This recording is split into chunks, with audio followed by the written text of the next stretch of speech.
মাসের 1 তারিখ ফোনে মেসেজ এলো, your salary has been credited. আহা, কি শান্তি! মনে হয় আমি এই এলাকার বিল গেটস। রেস্টুরেন্ট, শপিং, বন্ধুদের ট্রিট, জীবনটা একদম রঙিন। কিন্তু হায়, মাসের 25 তারিখ আসতে না আসতেই সিনারিও চেঞ্জ। পকেটে হাত দিলে শুধু বাতাস আর হতাশা। তখন মনে হয়, টাকা কি পায়ে হেঁটে আসে আর রকেট দিয়ে চলে যায়? আপনারও কি একই অবস্থা? মাস শেষে নুডলস বা ডিম খাওয়ার টাকাও থাকে না? চিন্তা নেই, আজ আমি আপনাদের শেখাবো টাকা জমানোর এক প্রাচীন জাপানি নিনজা টেকনিক, যার নাম কাকেইবো। নামটা শুনে মনে হচ্ছে তো কোনো কারাটে প্যাচ। ঠিক ধরেছেন, এটা আপনার ফালতু খরচকে কারাটে চপ দিয়ে সাইজ করে দেবে। চলুন শুরু করি।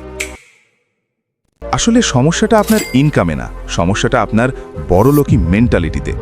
আমরা এখন ক্যাশ টাকা দেখি না, সব টাকা থাকে মোবাইলের ভেতরে, বিকাশ, নগদ বা কার্ডে। তাই খরচ করার সময় গায়ে লাগে না। একটা কিউআর কোড স্ক্যান করলাম আর টুং করে টাকা চলে গেল। মনে হয় যেন মনোপলি গেমের টাকা খরচ করছি। আর বাসায় এসে যখন পার্সেল খোলা হয়, তখন মনে পড়ে, আরে এই প্লাস্টিকের ক্যাকটাসটা কেন কিনলাম? আমার তো আসল গাছই মরে যায়। জাপানিরা এই সমস্যাটা 1904 সালেই ধরে ফেলেছিল। তাই তারা আবিষ্কার করেছে কাকেইবো। এটা কোনো অ্যাপ না, এক্সেল শিট না, এটা হলো খাতা আর কলমের খেলা। কাকেইবো মেথড বা সোজা বাংলায় হিসেবের খাতা মেনটেন করার জন্য আপনাকে 4টি প্রশ্নের উত্তর দিতে হবে।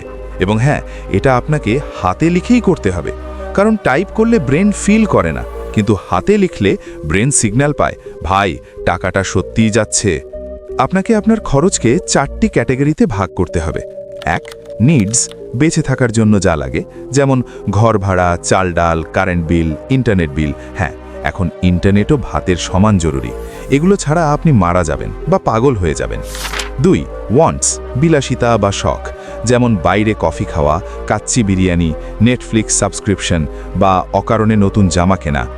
এখানেই কিন্তু আপনার পকেট কাটে। 3. কালচার, মানসিক শান্তি, বই কেনা, মুভি দেখা বা কনসার্টের টিকিট। মাঝে মাঝে একটু কালচারাল না হলে তো রোবট হয়ে যাবেন। 4. আনএক্সপেক্টেড, বিনা মেঘে বজ্রপাত, হঠাৎ বন্ধুর বিয়ে, ফোনের ডিসপ্লে ভেঙে যাওয়া বা হুট করে ডাক্তারের কাছে যাওয়া। এখন আসল ম্যাজিকটা শুনুন। কাকেইবো মেথডের গোল্ডেন রুল হলো, কোনো কিছু কেনার আগে নিজেকে প্রশ্ন করুন, এটা কি আমার নিড নাকি ওয়ান্ট? আপনি যখন শপিং মলে গিয়ে ওই জুতোর দিকে তাকাবেন, তখন নিজেকে প্রশ্ন করুন, আমার কি সত্যি জুতো নেই, নাকি আমি জাস্ট ভাব মারার জন্য এটা কিনছি? যদি উত্তর ভাব মারা হয়, তবে ওটা ওয়ান্টসের খাতায় লিখুন এবং দোকান থেকে বেরিয়ে আসুন। জাপানিরা বলে, পকেটে ক্যাশ টাকা রাখুন।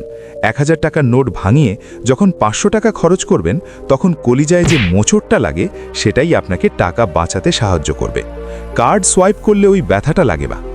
বন্ধুরা, বড়লোক সে না যে বেশি ইনকাম করে, বড়লোক সে যে মাসের শেষে টাকা সেভ করতে পারে। আগামী 1 মাস জাস্ট একটা 10 টাকার ডায়েরি কিনুন আর এই কাকেইবো স্টাইলে হিসাব রাখুন। দেখবেন মাস শেষে আপনার কাছে এত টাকা বেঁচে গেছে যে আপনি নিজেই নিজেকে বলবেন, কিরে, আমি কি বড়লোক হয়ে গেলাম নাকি? ভিডিওটি যদি আপনার পকেটের উপকার করে থাকে, তাহলে লাইক দিন আর সেই বন্ধুকে মেনশন করুন যে মাসের 10 তারিখেই ফকির হয়ে যায়। চ্যানেলটি সাবস্ক্রাইব করুন, না হলে আপনার পকেটের টাকা কিন্তু হাওয়ায় উঠতেই থাকবে।